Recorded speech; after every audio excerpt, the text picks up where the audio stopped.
Fidélité au programme de la 7TV, mesdames et messieurs, il est 13h. Bonjour, bienvenue dans ce journal. À la une de l'actualité, fin Covid-19, les taux se resserrent autour de plusieurs anciens responsables des ministres de l'ancien régime. Après une première vague d'inculpation, la commission d'instruction vient de franchir une nouvelle étape, celle des convocations. Ces dernières viseraient principalement des personnalités directement impliquées dans le dossier Gladima. Et puis de Tabaski, c'est ce à quoi l'on s'achemine cette année encore au Sénégal. Deux dates sont alors retenues, vendredi 6 pour la coordination des musulmans du Sénégal et samedi 7 juin 2025 pour la communauté mauride, ainsi qu'une grande majorité des musulmans sénégalais. Et enfin, le mont Arafat pris d'assaut par plus d'1,5 million de musulmans ce jeudi pour l'étape phare du grand pèlerinage à la Mecque. Dès l'aube, des milliers de fidèles se sont rassemblés pour prier et réciter le Coran sur et autour de la colline. Voilà tout pour l'essentiel des titres. Le développement, c'est tout de suite.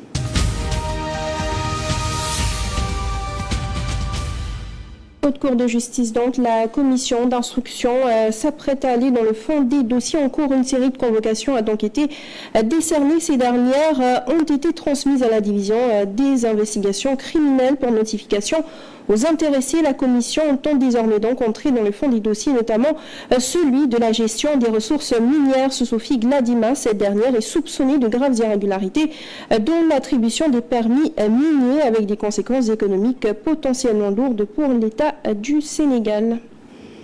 Et puis dialogue national, l'opposition a donné sa position sur les grandes questions politiques débattues. Elle dresse un premier bilan sans concession des travaux menés au sein des trois différentes commissions. L'opposition engage ainsi le président de la République à poser des actes d'ouverture, de concorde et de réconciliation.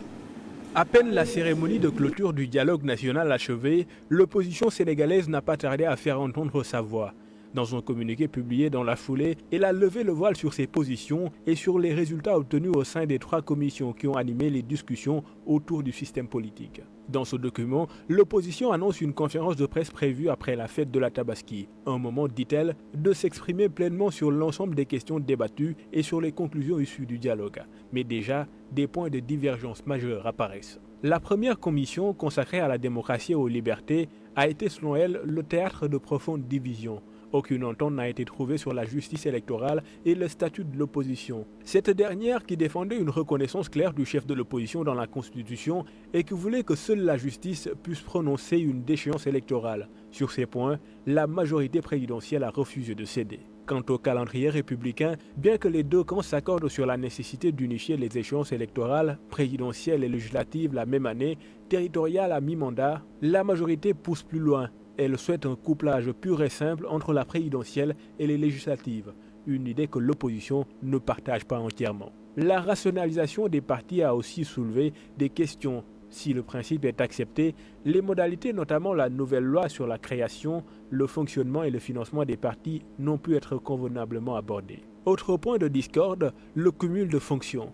Les deux partis souhaitent interdire au président de la République d'être chef de parti, mais la majorité va plus loin en rejetant le cumul député-maire et en permettant à des directeurs généraux d'organismes publics d'être également maires ou présidents de conseils départementaux.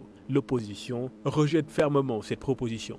Enfin, sur les libertés publiques, le fossé est profond. L'opposition regrette que la majorité ait balayé la suppression de l'article 80 du Code pénal. Elle milite pour un mécanisme de contrôle des décisions administratives afin de garantir les libertés fondamentales, mais se heurte à un refus net et clair. Ainsi, à travers ce communiqué, l'opposition montre qu'elle est venue au dialogue, mais sans renier ses convictions. Si des avancées timides ont été enregistrées, les désaccords restent nombreux et profonds. La conférence de presse post-Tabaski promet donc d'être décisive pour éclairer davantage l'opinion sur ce qui pourrait ou non être le point de départ d'un nouveau pacte démocratique. Et puis cette décision d'acquisition de véhicules de luxe pour les députés de l'Assemblée nationale, un marché public de plus de 8 milliards de francs CFA qui fait polémique. Les avis sur la question sont partagés. Pour certains, c'est une décision logique, mais pour d'autres, c'est une mesure inopportune vu le contexte économique actuel. Le changement fait débat. Certains députés de la majorité ou de l'opposition jugent plus avantageux le maintien de l'indemnité de 900 000 francs CFA L'Assemblée nationale a engagé les démarches pour l'acquisition de véhicules pour les 165 nouveaux députés de cette 15e législature. Cette décision du président de l'Assemblée nationale, El Malick Ndiaye, sur ce projet d'acquisition de véhicules suscite de vives réactions au sein de l'opinion. Si d'aucuns y voient une décision logique et économiquement défendable, d'autres par contre dénoncent une mesure inopportune, surtout dans un contexte économiquement difficile. Un marché public d'un montant de 8 milliards de francs CFA, la Convergence des jeunes républicains dénonce ces décisions et parle d'une procédure opaque. Ils appellent cependant à la création d'une commission d'enquête parlementaire pour apporter toute la lumière sur cette affaire. Mais selon El Malick Ndiaye, acheter des véhicules est plus rationnel que de maintenir l'indemnité de 900 000 francs CFA par mois, en plus de la dotation carburant, a-t-il déclaré. El Malick Ndiaye a révélé que les députés ne perçoivent plus cette indemnité de 900 000 francs depuis janvier 2025. Cette suppression serait, selon lui, une mesure d'assainissement des finances internes de l'Assemblée nationale dans un contexte de volonté de réforme et de gestion plus rigoureuse des ressources publiques. Retour à présent à Touba où le drame de l'immeuble effondré continue de faire des vagues. Baïsar, PDG de Sénécartour et propriétaire du bâtiment effondré a causé donc la mort de 11 personnes et a envoyé une délégation auprès des familles endeuillées menée par un représentant du Khalif général des Mourides. Cette délégation a remis une enveloppe de 3 millions de francs CFA à chaque famille de victimes.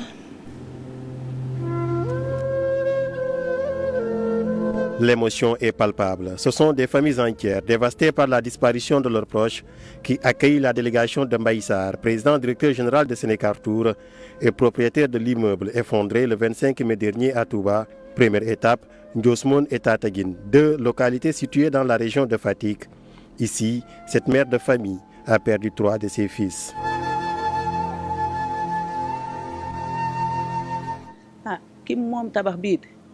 Le propriétaire de l'immeuble ne le voulait pas comme ça. Dieu en a décidé ainsi. Il a donné, il a repris. Nous prions pour le repos de leurs âmes.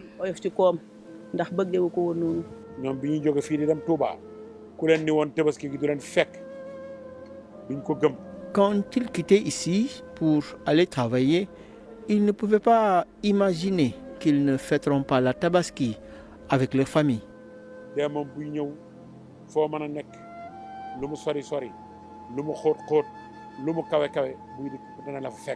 Il a dégagé une forte somme. Il nous a donné 10 millions avec l'accompagnement aussi des contributions de tous les amis de Baïsar pour amener aux familles qui sont ici, surtout à la dame qui a perdu ses 3 enfants dans l'accident. Tout le monde sait que c'est un lourd fardeau. Mais avec l'appui et l'assistance de toutes ces personnes, diminue quand même la lourdeur de ce qui s'est passé.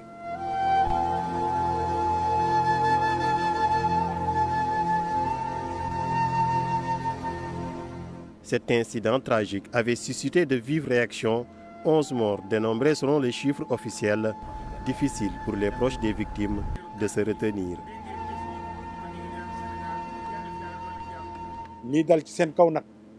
C'est une épreuve très difficile.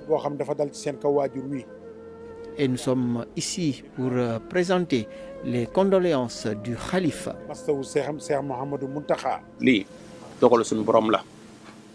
dogal suñu borom la lot nañ si fanko yàlla lu mu namm kenn mënu si dara. waaw mu doon lu metti mais dañ jël lépp aussi.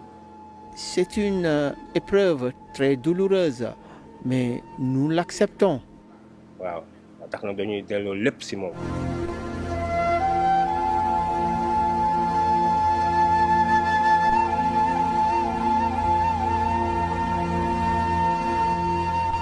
De là, la délégation s'est rendue à Touba.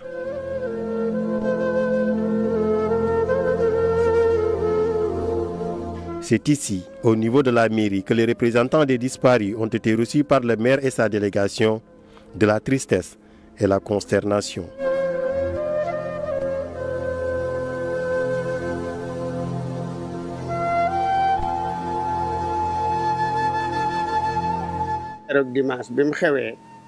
Les choses se sont produites le dimanche vers 14h30 et j'étais sur place déjà à 14h40.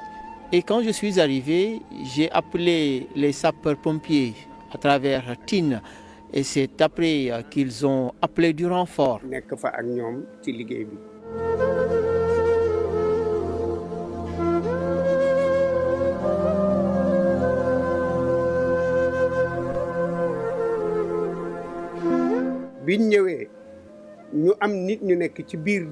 Des voix de l'intérieur. Et c'est là que j'ai donné des instructions. Il fallait y aller avec intelligence pour espérer sauver des vies. 3 millions offerts à chacune des personnes décédées suite à l'effondrement et 1 million pour les blessés. Cette épreuve que traverse Mbaye Sarr, nous prions le Tout-Puissant pour qu'elle soit la dernière. Et cette contribution du Khalife, il l'a fait pour montrer son affection et son soutien à Mbaye Sarr.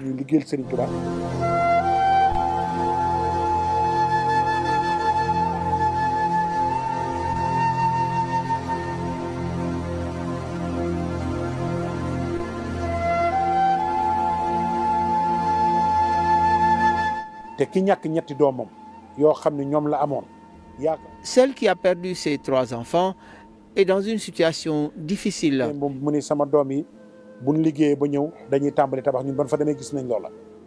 Elle nous a expliqué que ses enfants avaient l'intention de construire une maison. Et voilà qu'aujourd'hui, ils sont tous partis.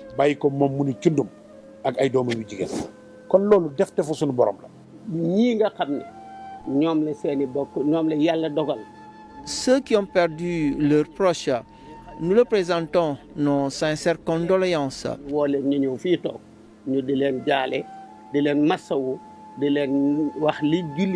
les invitons à accepter la volonté divine. Après Touba, cap sur Dakar, cette fois-ci c'est à Yeumbeul que la délégation s'est rendue chez l'une des victimes.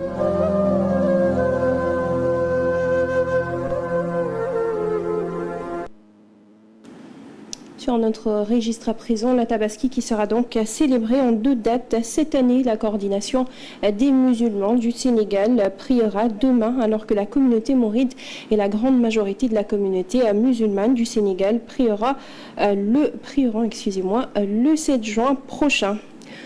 Et à l'approche donc de la Tabaski, l'ambiance change dans les foyers sénégalais entre ferveur religieuse, retrouvailles familiales et préparatifs souvent coûteux. La fête s'impose comme un moment central de l'année, mais derrière la joie se cachent également des efforts, parfois des sacrifices. Ousmane Ba.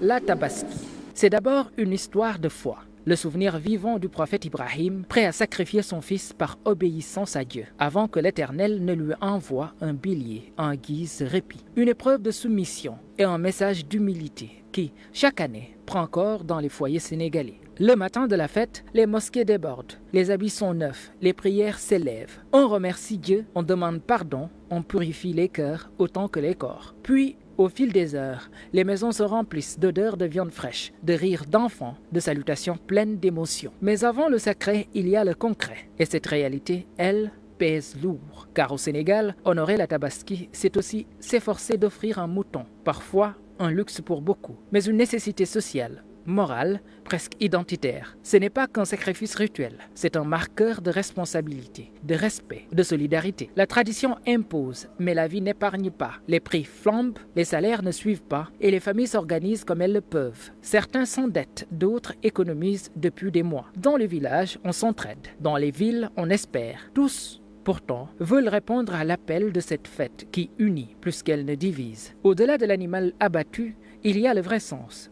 Partager. La viande est distribuée entre voisins, proches et nécessiteux. Car la Tabaski est aussi une école de générosité. Un rappel que le sacrifice, au fond, ne vaut que s'il est tourné vers l'autre. Au Sénégal, la Tabaski n'est pas seulement une célébration religieuse. C'est une mémoire vivante, un devoir culturel, une espérance sociale. Une journée qui rappelle que dans les épreuves, la foi reste un refuge, la tradition un repère et la solidarité un héritage. Bientôt donc le jour J et c'est l'effervescence aux forêts de Pikine. Malgré une conjoncture économique difficile, les moutons trouvent davantage preneurs que les chèvres ou les vaches, généralement achetées pour des partages collectifs. À seulement donc quelques jours, quelques heures d'ailleurs de la fête, les vendeurs restent optimistes bien que les clients se fassent quand même attendre. Dans ce forail, les moutons semblent raviver la vedette aux chèvres et vaches. Les plus vendus sont les moutons, quoi. Parce que on est en période de tabaski, quoi. Ce sont les moutons qui sont... et les chèvres, on les achète de petit à petit, quoi. Certes, les moutons sont les plus vendus, mais certains vendeurs de moutons ne se frottent pas assez les mains. La clientèle se fait rare. Nous vendons les moutons, mais les clients ont disparu. Parce que durant la semaine-là, pour recevoir les clients, c'est un peu difficile. Ce vendeur de chèvres relativise, qu'il soit mouton ou chèvre, chacun a sa préférence, tout dépend de sa dimension financière pour en avoir. Ici, les gens achètent aussi des chèvres, hein, parce qu'il y en a qui n'ont pas les moyens d'acheter un mouton. Alors c'est le contexte qui est ainsi. Ce vendeur de vaches, quant à lui, n'y voit pas son compte à quelques jours de la fête de la Tabaski. Non, cette année-là, les clients n'arrivent pas beaucoup. Mais l'année dernière, les clients viennent normal. Mais souvent ici, ça manque de clients. On reste là depuis des semaines, on ne voit personne. On est là, ça fait deux semaines ou une semaine, on n'a pas même vendu.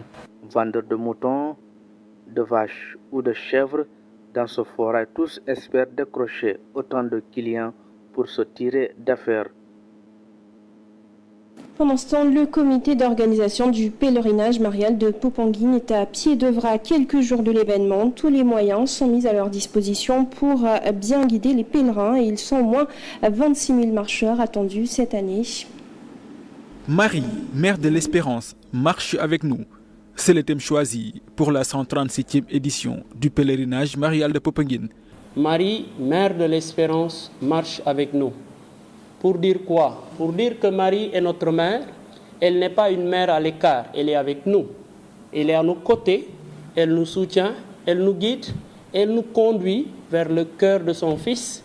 En prélude à ce grand événement qui démarre le 7 juin prochain, le comité d'organisation s'est donné les moyens pour permettre à tous les pèlerins de vivre leur foi. Les célébrants vont développer, exploiter aussi le thème. Mais c'est bien d'avoir des idées avant d'arriver à Popenguine. C'est bien aussi de connaître le thème. Alors, la particularité de cette année, surtout le volet liturgique, c'est la préparation de la neuvaine. Cette neuvaine est proposée vraiment à tous les fidèles parce que nous avons ciblé des paroisses et nous avons ciblé des communautés pour donner l'occasion à tous les fidèles de vivre la neuvaine en direct. Comme chaque année, il y a un parcours qui est proposé aux fidèles. Il s'agit du parcours du pèlerin, composé de plusieurs étapes, dont la confession. Ces 5 points sont vraiment proposés à tous les pèlerins. La confession, l'Eucharistie, l'adoration du Saint-Sacrement, la récitation du chapelet et les rencontres fraternelles. Voilà d'une manière vraiment ramassée ce que je pouvais dire par rapport à ce parcours du pèlerin. Pour cette édition, 26 000 marcheurs sont attendus à Popenguine. 21 017 marcheurs, l'archidiocèse de Dakar. Quand vous prenez le diocèse de Thiès qui fait 1500 et Saint-Louis, le diocèse de Kaolack 1100, 1200, le diocèse de Tambacounda vers les 200 et Kolda sont presque à 300, Ziguinchor 400 et quelques. Donc nous allons avoisiner plus ou moins les 25 000, voire 26 000 marcheurs. D'autres célébrations sont prévues durant ces 3 jours de pèlerinage. Pour donner le ton à l'événement, il y a la messe d'ouverture qui est prévue le samedi. Le lendemain, il y a l'accueil et la messe organisée en l'honneur des marcheurs, suivie de la nuit d'adoration.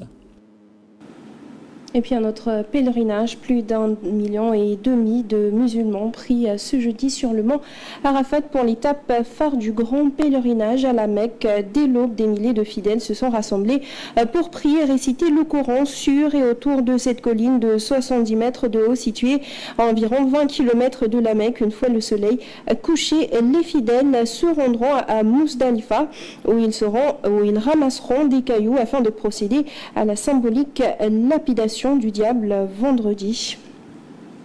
Et sur cette note, nous passons tout de suite à la revue de presse.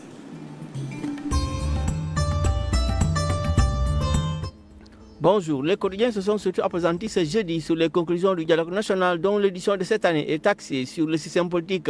Accord sur l'essentiel, titre Le Soleil qui relève que la commission réforme institutionnelle est parvenue à un consensus sur tous les points discutés. Le journal relève les bons résultats de la commission processus électoral où un seul point d'achoppement a été noté sur les 18 ayant fait l'objet de discussion. En revanche, pour la commission démocratie, libertés et droits, il y a 74% des points de désaccord selon Le Soleil.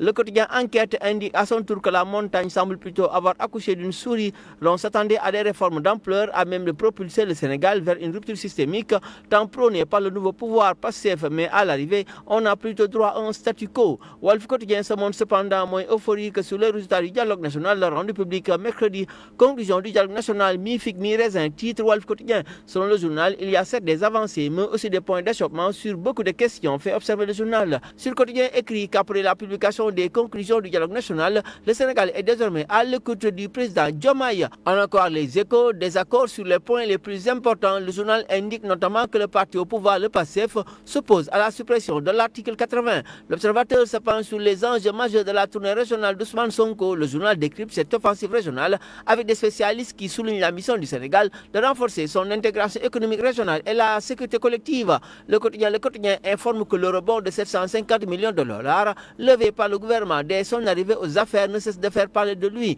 Le journal cite l'agence Reuters. Le journal indique que les obligations en dollars du Sénégal ont enregistré des pertes de 7,3% pour les investisseurs cette année. Selon l'indice obligataire de JP Morgan, cela fait dire au journal que les intérêts du Sénégal sont en chute libre. Le Peuple quotidien lui met à sa une la déclaration de Thierno Alassane Sall et qui démouille le Premier ministre Ousmane Sonko. Selon le journal, alors que le Sénégal s'enfonce dans un marasme économique, Sonko se balade en jet privé, titre Le Peuple quotidien. Rémi quotidien lui indique que le cas du jeune Sénégalais Malick Diop, victime de la guerre entre l'Ukraine et la Russie, on lui a proposé du travail comme cuisinier sans implication militaire directe avec une rémunération mensuelle de plus de 5 millions. Il sera transféré près du front équipé d'une arme et d'une grenade. Selon le journal, Malick Diop s'est enfui avant d'être capturé par les soldats ukrainiens qui l'ont soigné, assisté psychologiquement. Bonne lecture.